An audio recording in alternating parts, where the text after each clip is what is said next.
Good afternoon from Greece, from the beautiful island of Rhodes. My name is Sarah Hajpavli, and I am a wedding celebrant based in Greece. I've lived here a lifetime, came down here on holiday many years ago, met a guy, and I've been here ever since.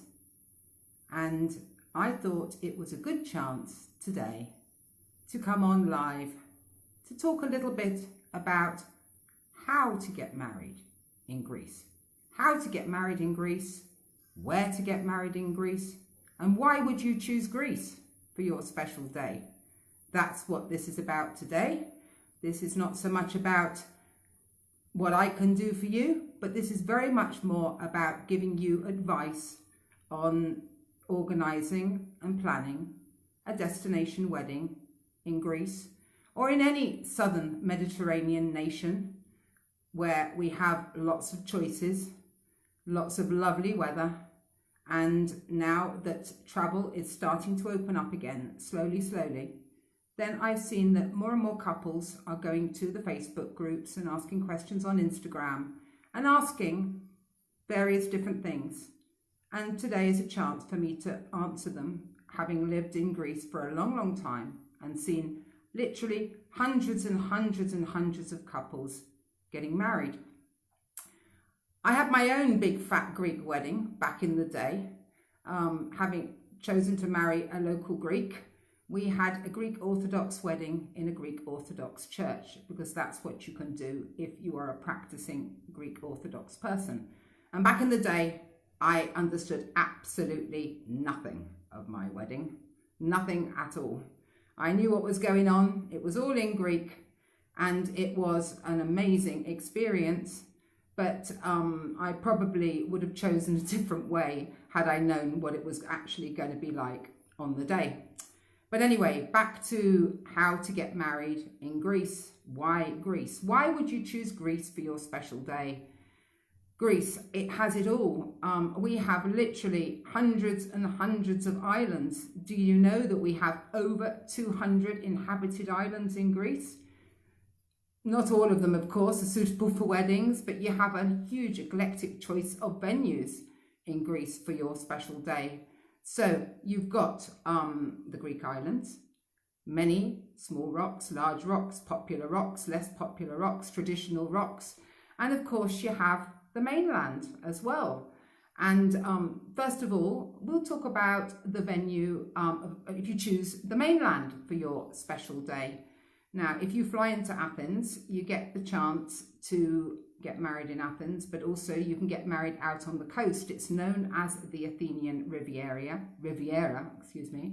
and this area runs down from the suburbs of Athens through the areas of Glyfada, Lagonisi, and down to Vouliagmeni and the lake. And it's just packed with beautiful beach hotels, wonderful villa venues, fabulous places to get married out on the Athenian Riviera. And if you are choosing that venue, the great reason to choose an area like this, especially if you're traveling in from another continent, such as the States, Australia, Canada, that your guests can have one flight. They don't have to get off to the islands as well. And they can also enjoy Athens, and they can enjoy the Acropolis of Athens with its amazing Parthenon. They can get out for a day trip to Delphi. They can go and see Mycenae Epidaurus, and they can even take a couple of days and go and visit the monasteries of Meteora. There are so many places to visit. So you can have a bit of a two-center. You can have your wedding at the sunset on the coast, stay in one of the fabulous beach resorts or in a villa down that way, and enjoy the city of Athens at the same time. So that would be Athens and the Athenian Riviera. Island-wise, the most popular and most well-known probably are Mykonos and Santorini. They're known as the A-lister islands. Mykonos is probably one of the windiest islands in Greece, famous for its windmills. And Santorini, of course, is a volcanic island, very famous for its sunset views and the caldera. And both of them are fabulous sites to choose for a wedding, bearing in mind that they are very popular islands. So if you're looking for somewhere that's quite maybe it's not in your budget to choose Mykonos or Santorini, then choose another island. There are so many to choose from. Rhodes, where I'm based, is a beautiful island to choose for your wedding ceremony. We are the site of one of the oldest inhabited medieval cities in Europe, the old town of Rhodes, a walled city. And of course, one of the most visited villages in Greece, Lindos, down in the south of the island, where it's even hotter than anywhere else. We're a very southern-based island, Rhodes, and Lindos is an amazing place to see the Acropolis of Lindos and the whitewashed village set out on the rock below. Very busy in a normal season and extremely warm. But Rhodes has something for everybody. We have villas, we have hotels, we have beautiful beach venues, and we have plenty and plenty of places to choose. So choose your island, one that suits you and your family. If you're traveling with children, take them into account. Check where the water parks are, check if you're wanting to see archaeological sites. And then, of course, you have to choose what type of venue and how are you going to proceed with your wedding in Greece. So, most important of all is get yourself a wedding planner. A wedding planner is absolutely a must. There are many wedding planners out there. You can choose a wedding planner that's based locally. You can choose a wedding planner from your own country that works with somebody abroad. But a wedding planner will be there throughout the process and is a very big bonus. If you are planning a very intimate elopement and you don't feel you need a wedding planner, in which case get yourself somebody to coordinate your day, so that you really don't want to have any hassle on your wedding day or even on the day that you renew your vows. You want that to go really smoothly and you really want to enjoy yourselves. It is one of the most important days of your life. So get a wedding planner or get a local coordinator. Choose somebody that suits you, choose somebody that responds, choose somebody that answers your emails, choose somebody that you get along with, because you're going to have to talk to them day in, day out about your ceremony and your wedding and how it's going to happen and where you're going to be and the entertainment and who they can offer. Wedding planners will work with packages, wedding planners will work with local suppliers, they will recommend some wedding planners will work with your suppliers. It's totally up to you. So choose the type of person you're going to work with and get yourself a wedding planner. It is a false economy not to have one. I'm not a wedding planner, but certainly get one if you are planning a wedding abroad. They are worth their weight in gold, a wedding planner. Then you have to choose the type of ceremony that you're going to have. Now, I mentioned at the beginning that I had a Greek Orthodox wedding. That is only really applicable to couples or somebody who is a practicing Greek Orthodox person. So they can have a religious ceremony in a Greek Orthodox church if you are Greek Orthodox, or marrying Greek Orthodox according to the area, according to the requirements of the priest and the local area, and you have to check that out with your wedding planner. So that's one way.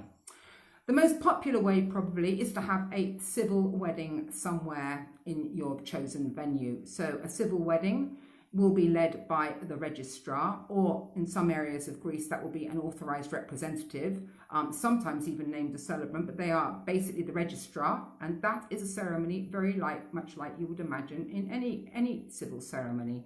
It must take place in an authorised venue. Wedding planners will give you the advice on which venues to choose, where the registrar will come, and they do come to hotels, they come to certain authorised venues. They don't go everywhere, so if you do want a civil ceremony and you want to do your marriage paperwork on the day, then in which case you must choose a civil ceremony, and you then in that case have to get all the paperwork done. And I'm not going to talk about the paperwork because that would take a year, but you would have to get the paperwork done for a legal marriage in Greece. You have to have it translated, you have to have it legally stamped, and you have to have it in place at the right point in time for your civil wedding in Greece. Once you've had your civil ceremony, that will take approximately 10 to 15 minutes. It's a scripted ceremony like it is in any other country. You will get married, you will sign the registry on the day, and then a couple of days later, you will actually go to the town hall and you will do the legal marriage documentation. Your wedding certificate will most often be in Greek, and you will have to get it translated back into your own language so it's appropriate for your country. And that is what a legal civil ceremony is in Greece, and it is only performed by the registrar in Greek the wedding planner may well provide somebody to translate that for you into your language so you understand what's going on, and it will be a generic version with certain words that are said. You can exchange vows, sometimes you can personalize them, and you will sign your marriage documentation on the day.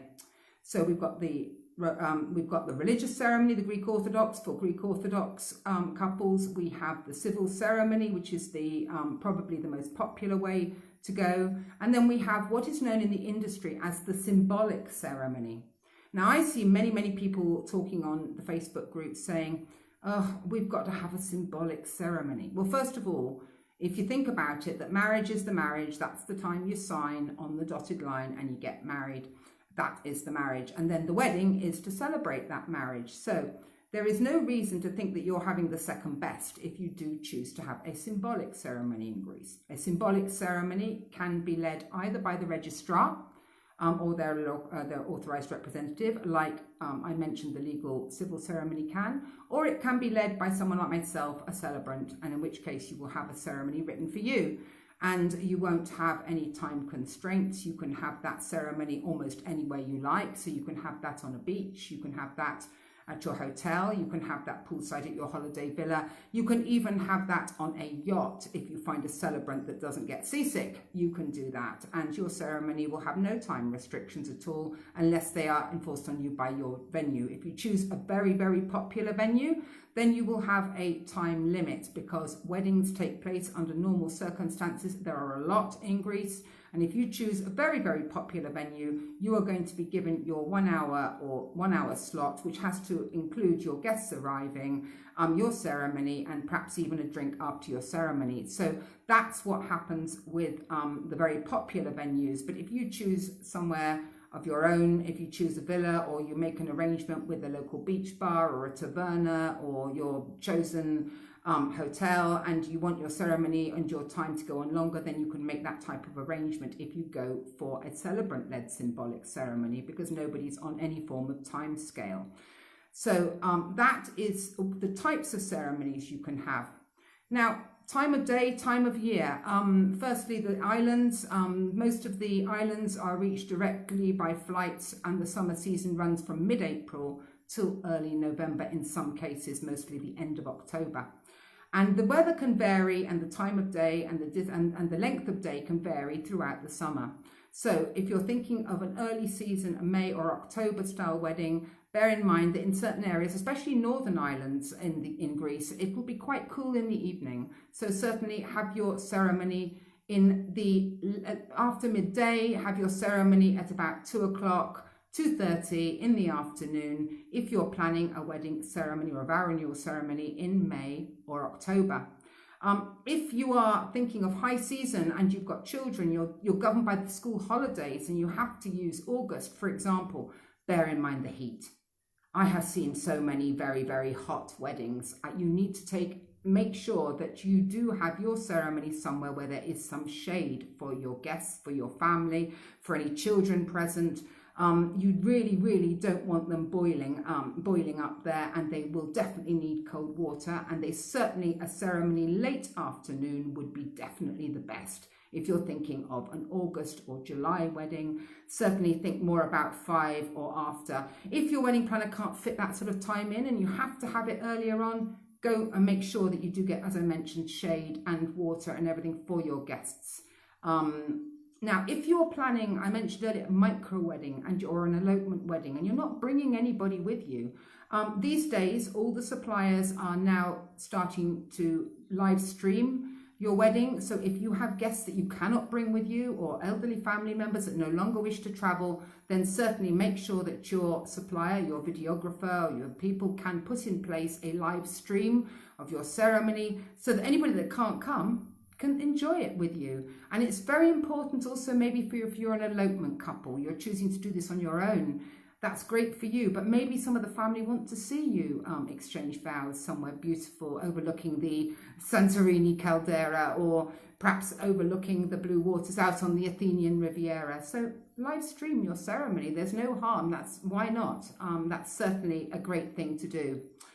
Another thing I see a lot is all about to do with what to wear.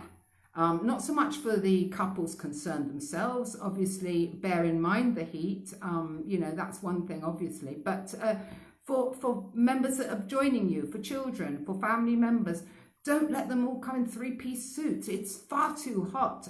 Children, Bermuda shorts are great for any gentleman, any young children. Shorts, even for the couples. Think of the type of clothing that you're going to wear.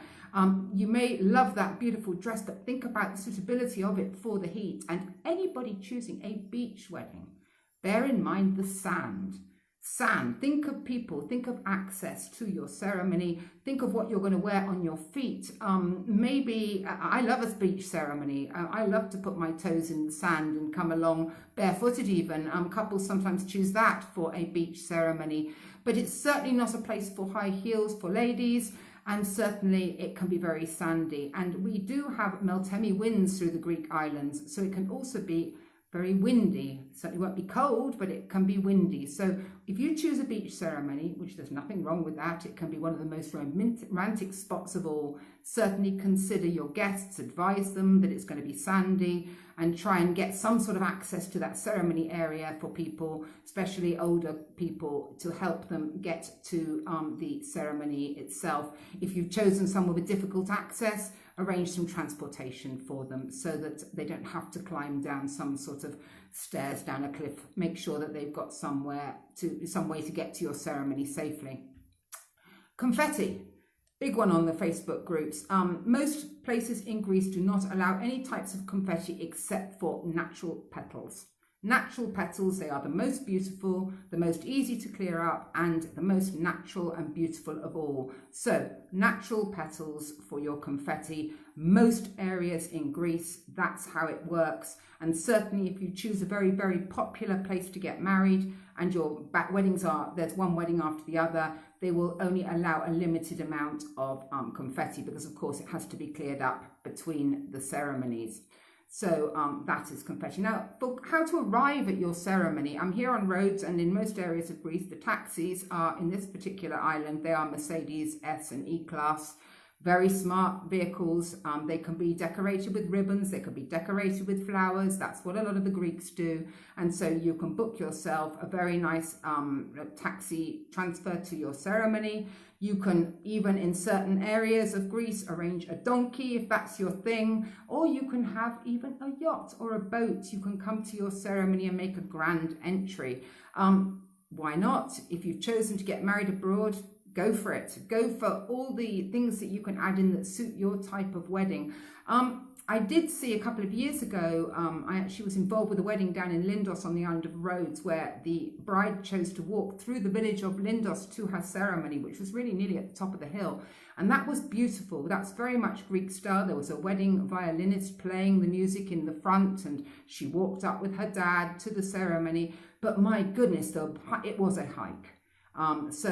Make sure that you're very well aware of the access, what it's going to be like when you get to your ceremony area. If you haven't had a chance to visit that the year before, make sure that your wedding planner gives you a bit of a video or an idea of what that area is going to be actually like for you, so that it's perfect. That's really the reason.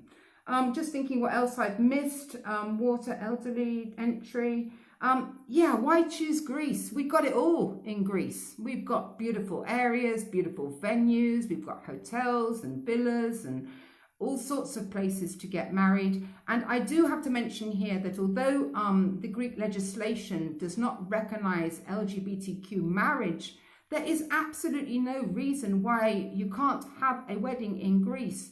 Find yourself a celebrant and you will have a ceremony that is better than the best. And it's not only have to be on the island of Mykonos, it could be any of the Greek islands, it could be all over the place. There is no reason why not to enjoy a beautiful ceremony in Greece and just do the paperwork back home. Saves a whole lot of hassle, a whole lot of stress, and a whole lot of money. So that is what you can do. So that was really what I wanted to talk about today. Where to get married in Greece? Why choose Greece? Fabulous people, fabulous food, eclectic range of venues, suitable for all budgets. If you're on a low budget wedding, find a place that's not number one of popularity. and it will be just as beautiful. Choose a small rock, roll up just the two of you, have your beach ceremony led by a celebrant, have a vow renewal. Why not? You can do that as well. So that was it today. A little bit of advice for couples who are now out there considering a wedding or vow renewal ceremony abroad in a Southern European warm nation for next year, 2021, 2022. If there is anybody that would like to ask me any questions and you catch this video on replay and you want to ask anything about getting married anywhere in Greece, whether it be a wedding in Crete, a wedding in Corfu, a wedding in Athens, wherever you choose, do pop a question to me. Send me an email, info@grecianceremonies.gr. I will do my very, very best to answer you. I am, as I said in the very beginning, I've lived in Greece for nearly 3 decades. I am married to a local. I speak the local language, and I am actually a modern day wedding celebrant, and I write and officiate wedding ceremonies just for you. I'm a storyteller waiting to tell your story in Greece, and you can include anything you like. You can have perfect for couples of mixed faiths, as I'm an independent. You can have anything from your faith, you can have something from your traditions, something from your culture included in your ceremony. And if you're traveling with children or it's a second time round ceremony, you can include them, you can have them take part, and there's nothing nicer than that. No restrictions on venues, no restrictions on time, and I get to know you. I don't just show up on the day and read a script. I come along with, you get to see your ceremony, and you have the best ceremony you have ever dreamt of. If you want any further information on that subject, send me an email at info@grecianceremonies.gr. I'm on all the various media channels, from Instagram to Facebook to LinkedIn, wherever. You will find me all over the place. Send me a message, and I'm very happy to give you as much of advice and based on my local experience. Thank you guys for watching me all the way through. Special thanks to my friend Poppy from Australia, who I see is online, and to Neve in Ireland, a very, very good celebrant too. Can't wait to actually get to meet her. Anybody who catches this video, do put any questions in the comments. Thanks for listening to me today. Bye from the island of Rhodes.